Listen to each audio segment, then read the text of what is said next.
سلام، وقتتون بخیر. امیدوارم که حال دلتون عالی باشه. خیلی خوش اومدید به یک ویدیو دیگه. توی این ویدیو میخوایم در مورد پیاده سازی قفل سخت افزاری یا حالا اسم با کلاسترش میشه توکن سخت افزاری توی زبان برنامه نویسی سی شارپ صحبت کنیم. قبل از هر چیزی خیلی ممنون میشم که کانال رو سابسکرایب بکنید، به دوستاتون معرفی بکنید، حتما زنگوله رو بزنید، لایک بکنید و کامنت بذارید و کلا ازمون حمایت بکنید که حمایت کردن شما قطعا به من و دلگرم بودن من به ادامه ویدیوها کمک میکنه و میتونیم چیزهای بیشتری رو دور هم یاد بگیریم و روز به روز هم کانال هم شما با هم دیگه پیشرفت بکنیم. خب اجازه بدید ابتدا اون چیزی که قراره در واقع پیاده بکنیم رو من نمونه پیاده سازی شدهش رو به شما نشون بدم تا ببینید که چه اتفاقی قراره بیفته. ما اینجا یک اپلیکیشن داریم، یک اپلیکیشن ساده سیستم مدیریت قطعات کامپیوتریه و این سیستم ورود با نام کاربری و رمز عبور رو امکان پذیر میکنه. اما یک نکته بسیار بسیار حائز اهمیت داره، اون هم ورود با توکن سخت افزاری هستش که من اگر روی ورود با توکن سخت افزاری کلیک بکنم بعد از چند دقیقه میبینید که وارد در واقع اپلیکیشن من یا در واقع داشبورد مدیریتی اپلیکیشن من خواهد شد. اما این به چه صورتی انجام میشه؟ ببینید، من برای پیاده سازی این بخش از یک دستگاه، یعنی در واقع از یک USB درایو استفاده کردم. این USB درایوی که حالا شما میبینید در واقع یک دانگل موس بیسیمه که حالا موسش خراب شده بود، ما دانگلش رو فقط داشتیم که خب دانگلش قاعدتا سالم بود و من از دانگلش استفاده کردم.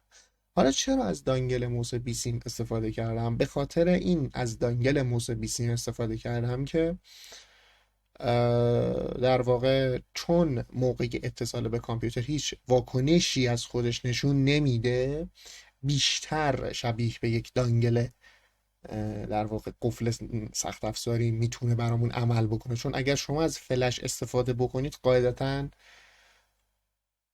میاد و موقع اتصال در واقع یک پیام نمایش میده که آقا یک فلش جدید به سیستم متصل شده و اینجور چیزها که ما نمیخواستیم اون اتفاق بیفته، چون اصلا نیاز به ذخیره در حافظه نداشتیم. و برای همین من از این دانگل استفاده کردم. خیلی هم جوابگو بوده، خیلی هم راضی بودم. اما در حال حاضر اون دانگل به حالا سیستم من متصل نبوده و من از دانگل اون یکی موس هم استفاده کردم. حالا بهتون میگم چجوری. ببینید، اینجا من یک بخشی رو ایجاد کردم، ایجاد توکن سخت افزاری، که حالا این به جهت داشبورد ادمین هستش. شما نباید این اصلا اصولا ایجاد بکنید برای اپلیکیشن خودتون، چون یک بار باید برنامه رو کانفیگ بکنید برای این توکن و این بمونه توی اون کانفیگ، دیگه این قابل تغییر نباشه. ببینید، من روی در واقع دستگاه ها رو اینجا میبینید، تمام یو اس بی های متصله به سیستم من اینجا هستن و اینجا من روی وایرلس ریسیور ستش کردم و وقتی که حالا ورود رو میزنم در واقع برام اون رو میاره. اجازه بدید که اون دانگلی که تو عکس دیدید رو من به سیستم متصل بکنم اول که با هم کاراییش رو ببینیم. خب ببینید، الان من متصل کردم و شما هیچ واکنشی ندیدید، درسته؟ اما وقتی بارگذاری مجدد رو بزنم و اینجا شما میتونید جیموس رو ببینید، ببینید که جیموس رو برای من میاره. خب من میام اینجا و ایجاد کردن رو میزنم، توکن با موافقت برام ساخته میشه. وقتی توکن جدید ساخته میشه در کنار برنامه یک فایلی به وجود میاد به نام توکن و تمام اطلاعات در داخل اون ذخیره میشه به صورت رمزنگاری شده و حالا به صورت یک فایل باینری هست. شما میتونید رمزنگاری کنید و ذخیره کنید. در هر صورتی مشکلی پیش نمیاد. اما این به چه صورتی هست؟ ببینید این فایل توکن که حالا جلوتر در موردش صحبت میکنیم فقط و فقط با استفاده از این دانگل مخصوص قابل بازگشایی و هیچ دانگل دیگری، هیچ توکن سخت افزاری دیگری، هیچ قفل سخت افزاری دیگری این اطلاعات این توکن رو نمیتواند بخواند. خیلی ساده بگیم خب نمیتونه بخونه اصولا. حالا اینجا من اپلیکیشن رو میبندم. این اپلیکیشن دمو رو بریم توی اون یکی یوزر و ادامه ماجرا رو اونجا بهتون بگم که به چه صورتی خواهد بود.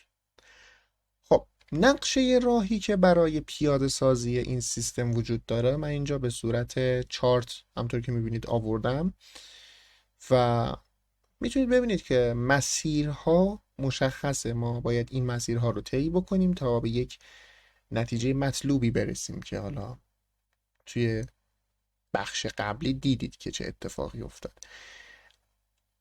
توضیح کلی بخوام در مورد این بدم اینه که خب ما میایم در واقع اون دیوایسی که داریم، به اصطلاح اون دانگلی که داریم، دانگل USB مون، دیوایس آیدیش رو که یک آیدی سخت افزاری یونیک مخصوص هر دستگاه هست، هر دستگاهی که تولید میشه یک آیدی یونیک داره، یک سریال یونیک داره، مثلا CPU، مثلا این دانگل یا حالا هر چیز دیگری رو استخراج میکنیم. ما اینجا چون میخوایم قفل سخت افزاری بسازیم پس دیوایس آیدی اون رو استخراج میکنیم. توی استپ بعدی یک آبجکت یوزر باید داشته باشیم که این آبجکت یوزر میتونه از پایگاه داده خونده بشه، میتونه از شبکه خونده بشه، میتونه از مموری خونده بشه، میتونه از هر جای دیگری خونده بشه و حالا جلوتر با هم میبینیم که چه اتفاقی میفته. آبجکت یوزری که ساختیم رو با استفاده از کتابخانه هایی که تبدیل کننده یک آبجکت به یک جیسون هستند تبدیل میکنیم به جیسون، مثلا نیوتن سافت جیسون، یا اگر دات نت کور کار میکنیم کتابخانه تکست جیسون داخل زبان سی شارپ خودش میتونه بهمون کمک بکنه که این کار رو انجام بدیم. قسمت یا استپ بعدی اینه که ما میایم، ببینیم استپ خیلی مهممون اینه، ما میایم اون یوزر آبجکت جیسانی که در مرحله قبل تولید کردیم رو، اون آبجکت جیسانی که در مرحله قبل تولید کردیم رو با استفاده از دیوایس آیدی که همون قسمت اول به دست آوردیم انکریپت میکنیم، یعنی رمزنگاری میکنیم. حالا با استفاده از مثلا یک الگوریتمی مثل AES یا حالا هر چیز دیگری میتونیم این کار رو انجام بدیم. خب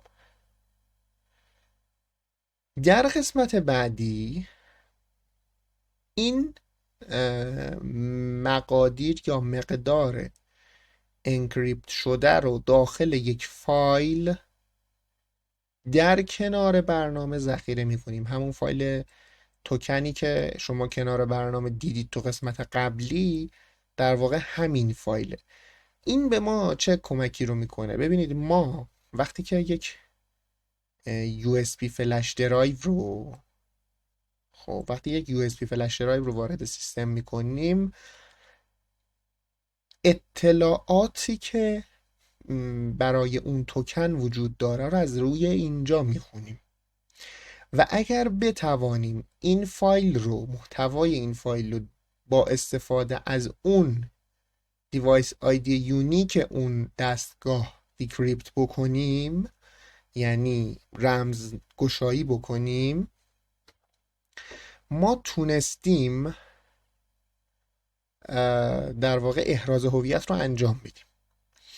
اگر نتوانیم در واقع با استفاده از این دیوایس آیدی این توکن رو رمزگشاییش بکنیم، در واقع اون توکنی که وارد سیستم شده، اون دیوایس سخت افزاری که وارد سیستم شده برای این برنامه تعریف نشده، برای اون برنامه‌ای که داریم روش کار میکنیم تعریف نشده. نتیجتا اینجا هم نوشتیم زمانی که یک USB رو کانکت میکنیم، سعی میکنیم دیکریپت کنیم یوزر توکن رو که در واقع اینجا ذخیرش کردیم و با استفاده از دیوایس آیدی اگر تونستیم اتنتیکیشن اوکی بوده میتونیم یوزر به دست اومده رو ست بکنیم و لاگین بشیم.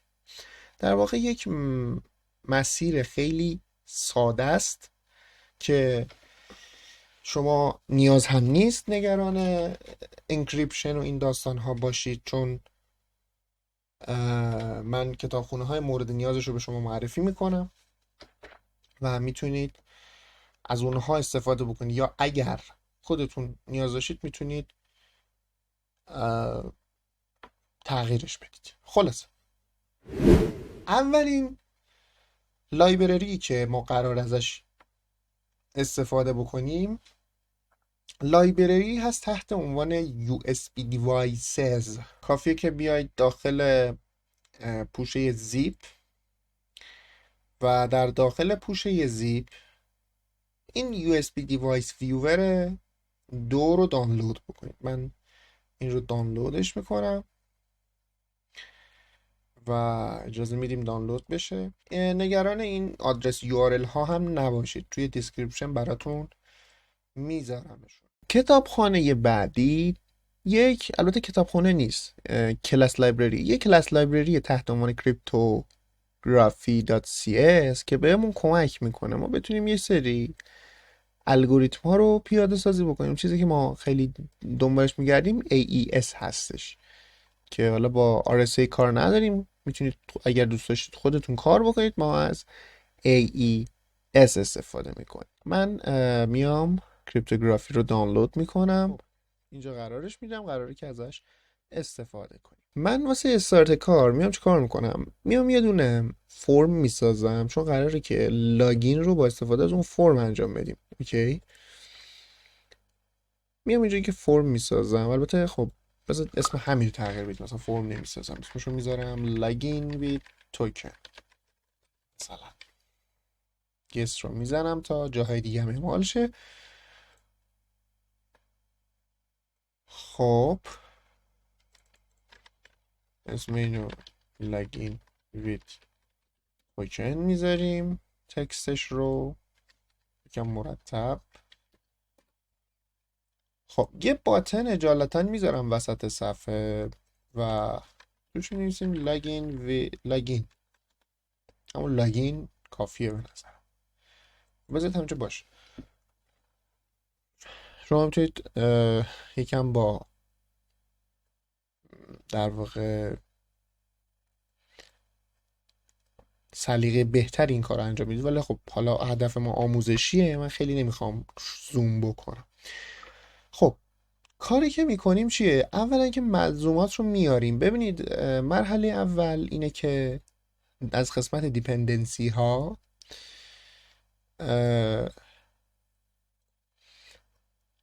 این USB Device Viewer که دانلود کردین رو، این فایل DLL کنار برنامه رو بردارید بیارید اینجا به دیپندنسی ها اضافه بکنید.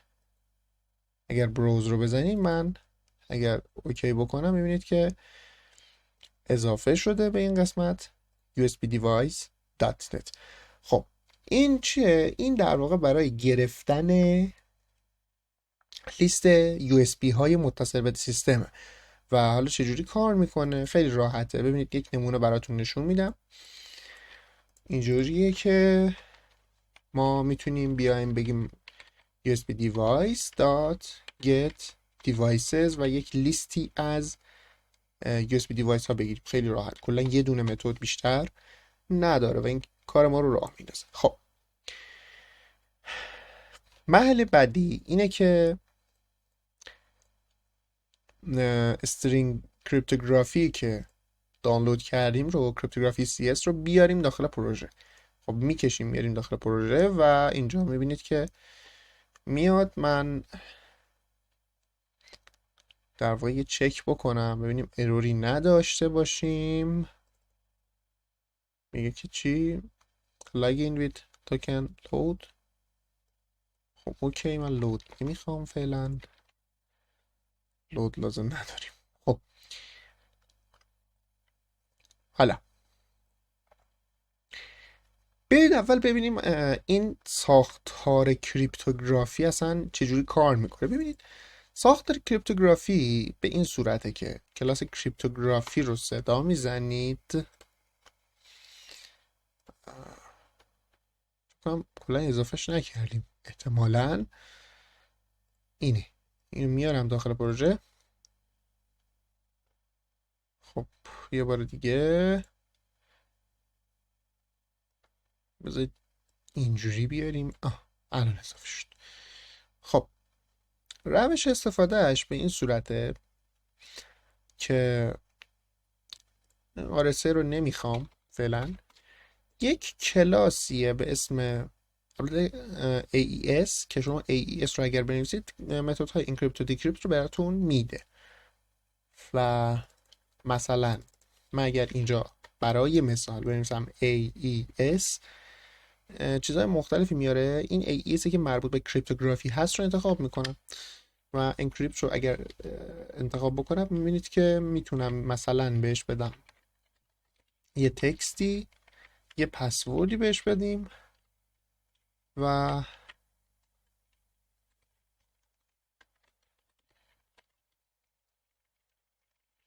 در نهایت این ریزالت رو تولیدش بکنیم ببینیم چجوری میشه. خب میبینید که برامون تولید کرد و خیلی هم عالیه. خب حالا بریم سراغ اصل برنامه‌مون که مربوط به توکن سخت افزاری بود. من میام چیکار میکنم؟ من میام برای برنامه خودم دو تا لایبرری که اد کردم، یکیش USB دیوایس و یکی کریپتوگرافیه. میام یه دونه قسمت درست میکنم. شما این بخش رو ترجیحاً تو برنامه‌تون ایجاد نکنید به خاطر اینکه باعث مشکلات امنیتی تو برنامه‌تون میشه. چون اینجا اهداف آموزشیه من میذارم این بخش رو create token. یه فرم create token داریم و حالا ببینید توکنی که ما داریم بر اساس یک دستگاهی که به سیستم متصله ایجاد میشه. ما باید لیست USB دیوایس ها رو اول به دست بریم. پس چیکار میکنم؟ یک لیبل میارم، یک کامبو باکس میارم طبق همون اپلیکیشن دمویی که دیدید. یه دونه باتن میارم اینجا رو یکم مرتبش میکنم. چی شد؟ اینو باید میزدیم، اشتباه شد. اینو باید بزنیم. اینو میزنیم create token و اینو در اینجا قرار میدم. اینجا رو میذاریم device دو نقطه. خوبه. حالا لیست دیوایس ها رو باید در اینجا نشون بدم. اوکی، چجوری لیست دیوایس ها رو نشون میدیم؟ دابل کلیک روی فرم، میایم اینجا یه دونه متد ایجاد میکنم به اسم load devices یا load USB devices. حالا که بعداً بتونم ازش استفاده بکنم. خب چجوریه؟ میام میگم var devices مساوی USB device. این USB device اگر اضافه کرده باشید، این دیپندنسی رو اضافه کرده باشید میاد براتون، حتما یادتون نره که اضافه بکنید. get devices یه for each و در نهایت میگیم که combo box items add devices device خب اینجا ببینید چیزی که باید اضافه بکنید باس ریپورت دیوایس دیسکریپشنه که میشه اسم اون دیوایس در واقع. خب اگه من اینجا بیام در واقع بخوام لودش بکنم، اینجا بخوام لودش بکنم میشه فعلا به این صورت. اینجا رو بعدا اصلاح میکنیم، فعلا بذارید این لود بشه ببینیم داستان چجوریه. اینو بعدا قرار اصلاحش بکنیم این قسمت رو. خب مرسی. یه ارور بهمون داد، میگه که بعضی از باس ریپورت دیوایس ها نال هستن. خب یه کاریش بکن. منم میگم چشم. اینو دیوایس نیم میکنم، در واقع این دیوایس description رو دیوایس نیمش میکنیم. این قسمت کامبو باکس رو برمیدارم، میام اینجا میگم if device name is not a null بود، اضافهش کن. خیلی هم عالی و فوق العاده. خب این بخش تموم میشه. یه تست میگیریم،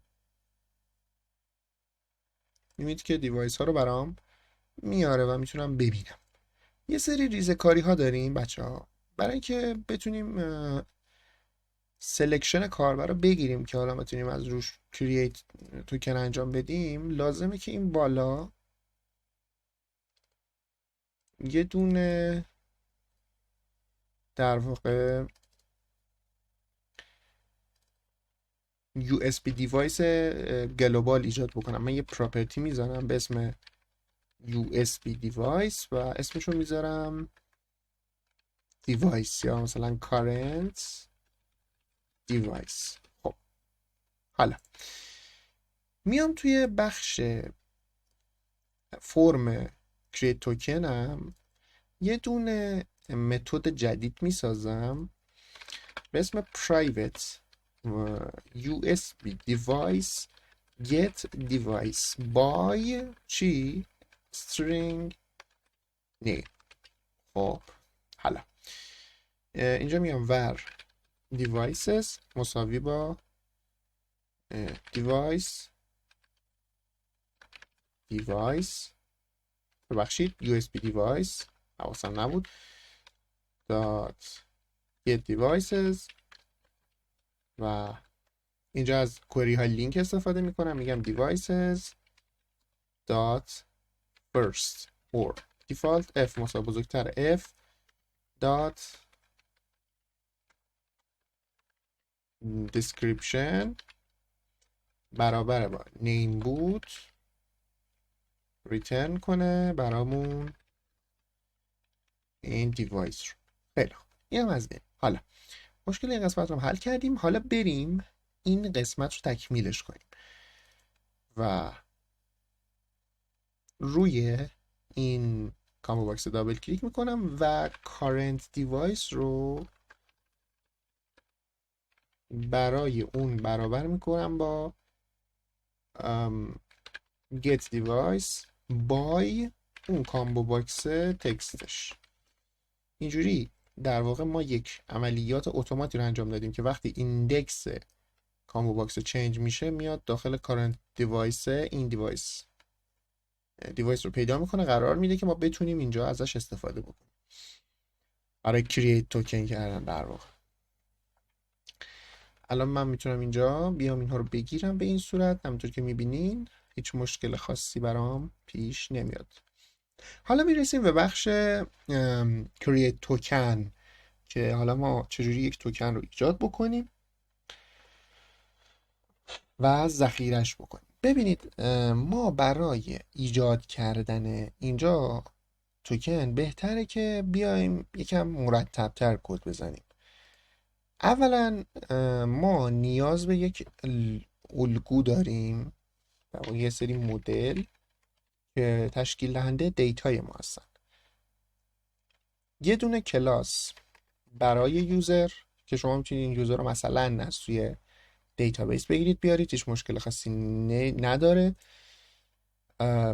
من اینجا از قبل آمادش کردم، میارمش قرارش میدم که وقتمون دیگه گرفته نشه. و یه قسمت بعدی، البته من اشتباهی توکن رو آوردم، یوزر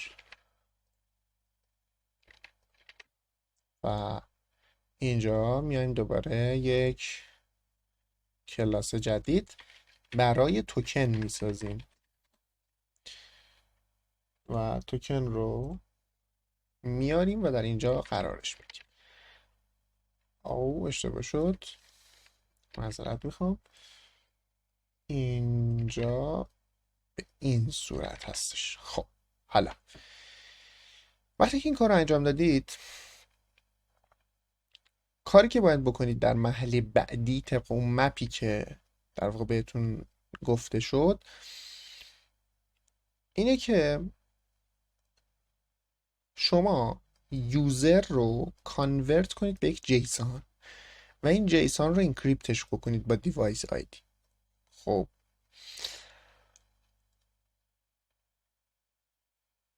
حالا میریم چی کار میکنیم؟ میریم سراغ create token و توی create token چی کار میکنیم؟ خیلی راحت میایم و یک یوزر یک توکن میسازیم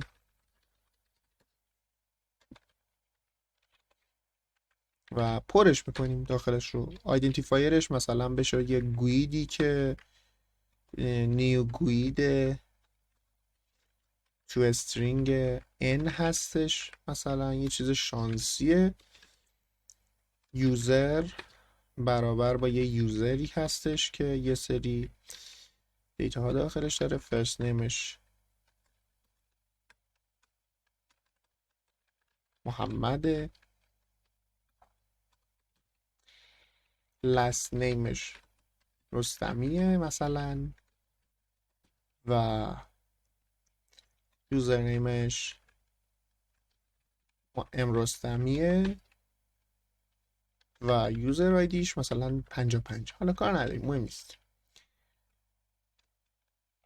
ببینید یک مسئله که هست اینه که اگر شما بخواید یک توکنی رو ایجاد بکنید که به صورت، یعنی بخواید اگر توکن رو زماندار هندل بکنید، اون زماندار بودن رو باید زمانش رو داخل توکن تعیین بکنید که حالا بعداً چک بکنید که اگر اون زمان گذشته باشه توکن رو اکسپایر بکنید یا ازش استفاده نکنید و اینجور چیزها. ولی خب ما توکن رو ثابت تعریف کردیم، یعنی همیشه روی برای شناسوندن این دیوایس اوکیه. خب حالا اینجا ما یک توکن ساختیم. حالا مرحله بعدی طبق این چیزی که هست باید به یک جیسون تبدیلش بکنیم. پس میایم چیکار میکنیم؟ میایم بر جیسون یا توکن جیسون مساوی با از لایبرری خود سی شارپ استفاده میکنم، جیسون سریالایزر دات سریالایز توکن. حالا این توکن رو میشه ننوشت اینجا و توکن رو اینجا وارد کرد. مرحله بعدی چیه بچه ها؟ مرحله بعدی اینه که این توکن رو، این جیسون توکن رو با استفاده از دیوایس آیدی فعلی که میخوایم براش توکن بسازیم اینکریپت بکنیم. چجوری این اینکریپتش میکردیم؟ خیلی راحته. میگیم AES کریپتوگرافی. حواستون باشه که درست انتخاب کنید فقط اینجا 1000 تا AES میاره، حواستون باشه که مال cryptography.cs باشه حتما. خب داد انکریپت، اینپوتش میشه توکن جیسون و از فیرش میشه current device current. اگر بیاره برام خیلی ممنون میشم. current device dot device id و ادامهش هم کاری نداریم. اینجا میایم میگم ور توکن مساوی با این. اینو الان باید چی کارش کنیم؟ خب این رو end توکن میذارم اسمش. حالا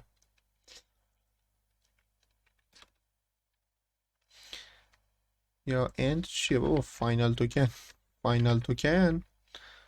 خب این رو باید سیف کنیم داخل یه فایلی که اون فایل در واقع میشه سرتیفیکیت ما برای اینکه تشخیص بدیم این پروژه، این برنامه توکن سخت افزاری رو فعال کرده یا خیر. خب هر فایلی اسمش رو میتونین بذارین، هیچ فرق خاصی نداره. از کلاس فایل استفاده میکنم، میگم write all text. write all text میاد هم یه فایل ایجاد میکنه اگر نبود، هم که مینویسه. خیلی ساده کار ما رو راه میندازه. من اسمش رو میذارم توکن، اسم فایلو. وقتی اینجوری بنویسید کنار پروژه‌تونه. و کانتینز یا محتواشو میذارم، کانتنتسشو میذارم، در واقع فاینال توکن. خب تا اینجا ما توکن رو ساختیم. یه مسیج باکس هم میدیم که دلمون یکم شاد بشه. میگیم که توکن جدید، توکن با موفقیت ساخته شد. حالا بریم ببینیم آیا کار میکنه. اجرا میگیریم، جیموس رو انتخاب میکنم، کریت توکن رو میزنم. میبینید که توکن با موفقیت ساخته میشه. حالا بریم کنار برنامه رو یه نگاه بندازیم ببینیم چه خبره. خب توی دیباگ اینجا میبینید که توکن برای من اومده. این توکن به چه دردی میخوره؟ ببینید بچه‌ها، این توکن دیتای داخل چون با آیدی دستگاه شما، آیدی در اون یو اس بی دیوایس شما انکریپت شده، حتی اگه روی یک سیستم دیگه ای هم بره باز به هیچ دردی نمیخوره، فقط با اون چیز باز میشه. فقط اینجا یه سرتیفیکیته که به اجازه میده که مشخص کنه آقا این یعنی برنامه فعال کرده اون داستان سخت افزار رو یا نه.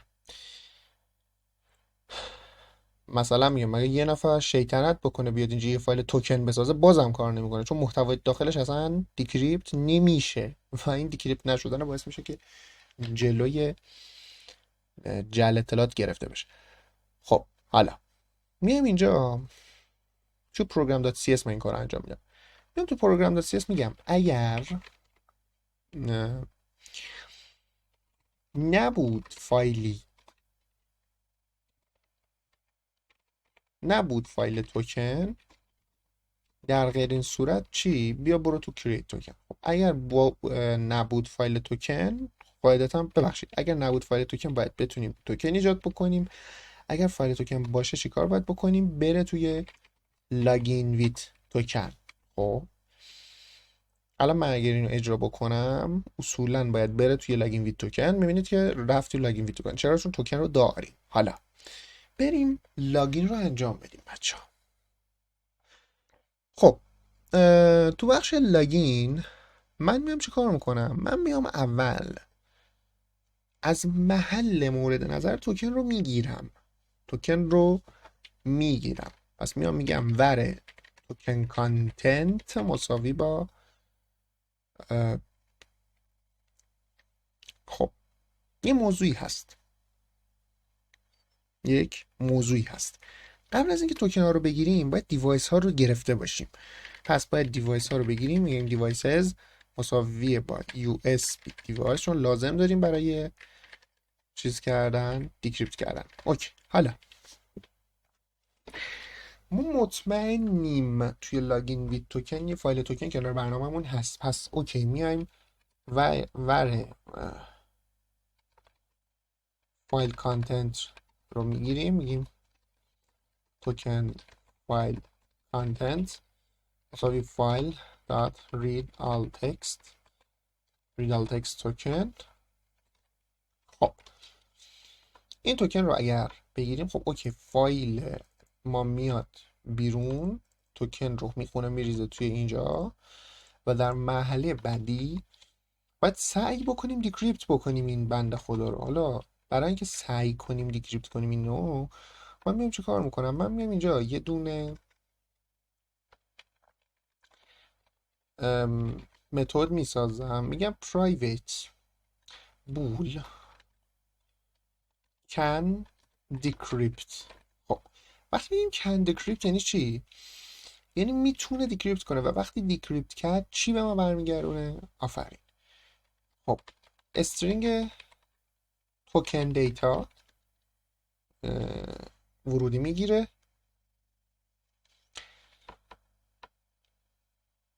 در واقع استرینگ دیوایس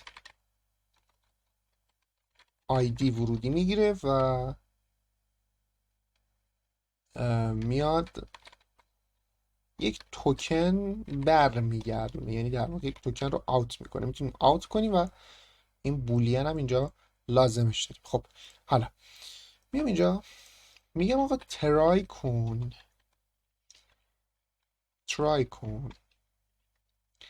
AES .decrypt. اینپوتش میشه توکن دیتا، پس فرت میشه دیوایس آیدی و آوتت هم کاری نداریم. خب وارد دیتا. خب اگر ترای رو بتونه انجام بده و به کچ نرسه، اگر به کچ برسه چه اتفاقی میفته؟ ریترن میکنیم فالس رو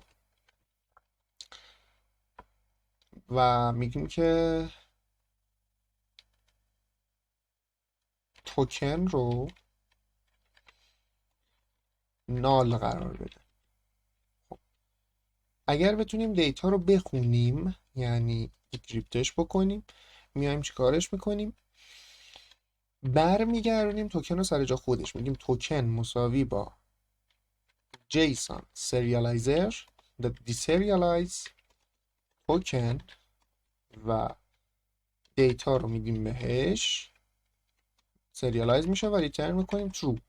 به همین راحتی ما کارمون رو انجام بدیم. حالا میگم if اگر can decrypt میتونه دیکریپت کنه توکن دیتا رو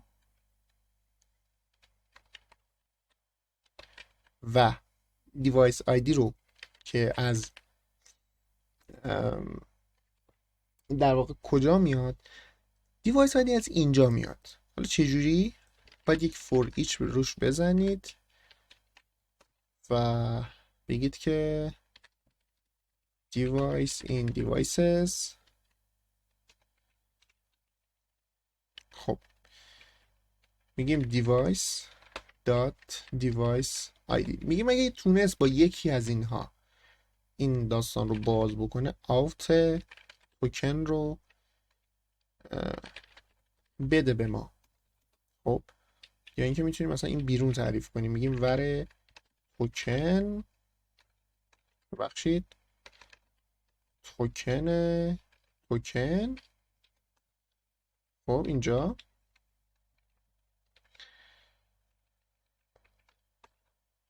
آت ور توکن، اینجوری. البته ور نه، اینجوری توکن. اگر تونست دیکریپت بکنه این رو، خب به عنوان ورودی از ما توکن دیتا میگیره. الان این توکن دیتا چیه؟ خب یه اشتباهی شده، این توکن فایل کانتنت رو میگیره، من اشتباه کردم. اگر تونست ریترن میکنه، میاد بیرون، ببخشید بریک میکنه و میاد بیرون و از کلا از اینجا خارج میشه. اگر هم که نتونست که هیچی دیگه، در واقع این نال میمونه. خب میگیم اگر توکن is null، اگر نال بود چیکار کنه؟ این بدست پیش از نال باشه. خب اگر توکن نال بود یه مسیج بده، بگو که هیچ دستگاهی برای احراز هویت یافت نشد. خب هیچ دستگاهی برای احراز هویت یافت نشده.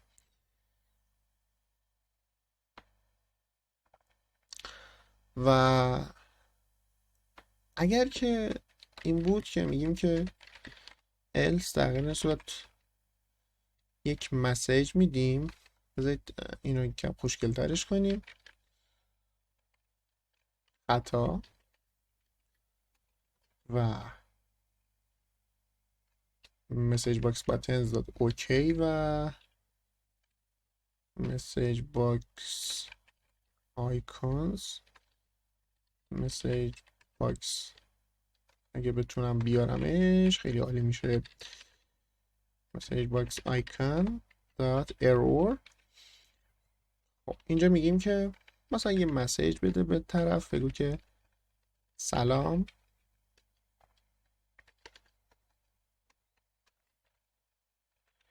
سلام توکن دات یوزر فرست نیم مثلا. خب ببینید الان من اینو اجرا میکنم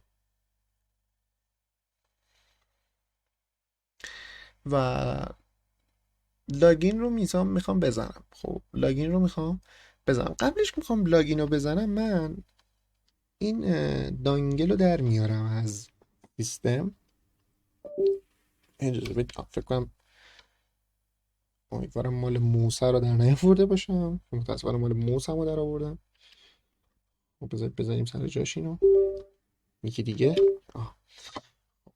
الان فکر کنم درسته. آره من الان دانگل رو در آوردم و لاگین رو اگر بزنم چه اتفاقی میفته؟ میگه هیچ دستگاه برای احراز هویت یافت نشد. اون واقعا نبوده. خود احراز هویت من الان در آوردم دانگل رو. الان من وارد میکنم دوباره. صدا شده میشنوید دیگه، کانکت و دیسکانکت میشه. ببینید میگه که سلام محمد و الان کانکت کردم و چون کانکت بوده به من گفته سلام محمد. حالا آقا بیاید یکم الان توکن رو که ساختیم بیاید یکم بهترش کنیم. خب ما اینجا گفتیم آقا شما از این روش کرییت توکنی که داریم استفاده نکنید. چرا؟ چون باعث یک باگ امنیتی تو پروژه‌تون میشه. اوکی چیکار میکنیم؟ میایم اینجا لاگین ویت توکن رو میذاریم به جای همه اینها. خب تو program.cs الان دیگه کرییت توکن از رده خارج کردیم. چیکار میکنیم؟ میایم میگیم توی لاگین ویت توکن یه دونه من چیز می نویسم، میگم اگر not exist فایل ببخشید .exist توکن، اگه توکن وجود نداشت.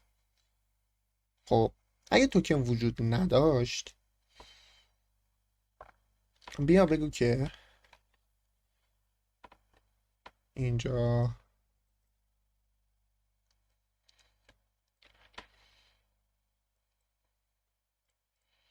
بگو که این برنامه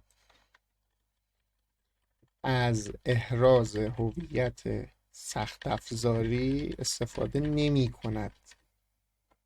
خب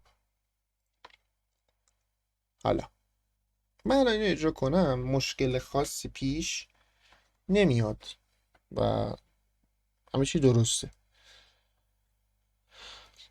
ولی مثلا بذار اینجا یک کلوز هم براش بذاریم که مشکل بشه. خب مثلا من بیام اینجا کنار پروژه این توکن رو بردارم بندازم یه جایی اینجاها، مثلا بذارم اینجا که کنار پروژه نباشه. خب در واقع این توکن سرتیفیکیت هست، میاد میگه که این برنامه از احراز هویت سخت افزاری استفاده نمیکنه و اوکی بسته میشه. حالا فرض کن یه نفر اومد شیطنت کرد کنار پروژه من نیو تکست داکیومنت یه توکن ایجاد کرد. حالا اینو تکستیشو برمیدارم میگم توکن، میگه که میخوای اینجوری باشه اسمش، میگم آره. فرض کن یه نفر اومد یه فایل توکن الکی انداخت کنار پروژه من و خواست که امنیتش رو ببری زیر سوال. ببینیم چه اتفاقی میفته. میگه هیچ دستگاهی برای رزولوت یافت نشد. یعنی ببینین چون داره سایفر رو چک میکنه، حتی اگر یه نفر بخواد اطلاعات فیک بده بازم کار نمیکنه. ببین مثلا میگم شما بیاید این توکن رو ادیت کنید، یه چیز الکی بنویسید توش به خیال اینکه آره چون توکن هست پس این امنیتش میره زیر سوال. لاگین رو بزن، میبینید هیچ دستگاهی برای احراز هویت نیست، اصلا نداریم. خب و احراز هویت ما، لاگین با دیوایس ما اینجا به پایان میرسه و دیدید که به چه صورت ما تونستیم این رو پیاده بکنیم. خیلی ساده بود. الان ببینید محض اینکه ببینید من این توکن رو دوباره اگر بیارم و یعنی فقط توکن خودش رو میشناسه، هیچ توکنی رو نمیشناسه، توکن خودش رو میشناسه، بیارم کنار پروژه و لاگین رو بزنم، میبینید که تونست بشناسه و بگه بله سلام و برو داخل. به همین راحتی. امیدوارم که این ویدیو مورد استفادهتون قرار بگیره، هرچند که تایمش بسیار حالا شاید طولانی شد ولی خیلی خیلی کامل تر از اون چیزی شد که فکر میکردم. تونستم کامل همه چیز رو خدمتتون توضیح بدم. نگران URL ها، نگران لینک ها نباشید، حتما اونها رو در واقع توی دیسکریپشن ویدیو میذارم. در انتها لایک و سابسکرایب فراموشتون نشه، حتما لایک کنید، حتما سابسکرایب کنید، حتما به دوستاتون معرفی کنید که استفاده بکنن. لینک پروژه رو حتما میذارم که اگر دوست داشتید بتونید استفاده بکنید و عزت زیاد. تا ویدیو بعدی، خدا نگهدارتون.